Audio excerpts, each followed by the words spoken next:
you guys want to know how I got my under eye looking from this to this, then keep watching. So if you've got tear trough like me, like a super deep one, it's super dark, you just want to get rid of it, but you don't want to get like filler or anything, this technique is going to get rid of it. It's obviously not going to get rid of the actual depth of your eye, but it will conceal the colour, so it will kind of give the illusion that it's not there. Also, if I'm looking up there and not here, it's because I'm trying to look at the camera, because someone said that the camera like 10 times better to look at, so I'm trying to look up there. My base products are the Avocado Poreless Primer by Beauty Crop. This, so hydrating, I can't even. The next product I take is the Bobbi Brown Face Base. This is super thick and like so nice under the eye.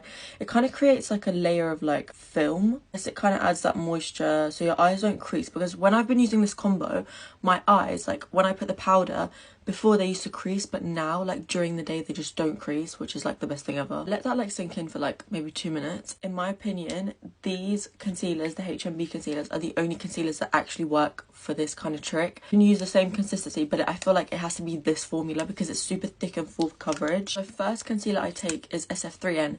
This is quite dark for me, but as I said, I use it as a colour corrector and I just put the tiniest amount. Going with this Dome brush, like it's super dense, it kind of just keeps the coverage there. If you were to go in with the beauty blender at the beginning, it will literally suck up all the products, so don't do that because it will, like, the result just won't turn out the same. Now if you feel like it's like too much, you can go in with a beauty blender. I take my Coco Cosmetics by Chloe sponge in shape 2. This concealer shade is SF2N. I take this here and here. I don't really need much. Anyway, this brush was the Jessup 110 face shape brush. And then for this concealer, I take another brush. This is the P. Louise 678 brush.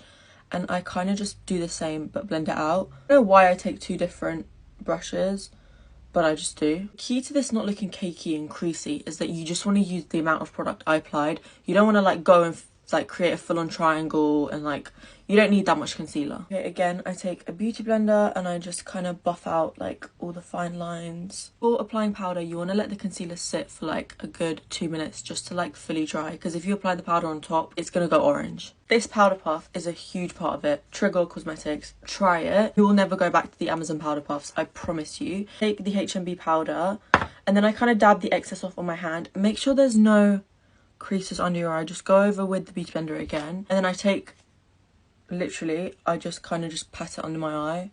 Make sure like all the crevices and stuff have got powder in, and you can just see. What? I don't bake, I kind of just press the powder in. I feel like I don't need to bake with this technique. It literally blurs your under eyes. Look, there is no colour under my eyes. Thank me later. This is my glam done. You can see my tear troughs are non-existent.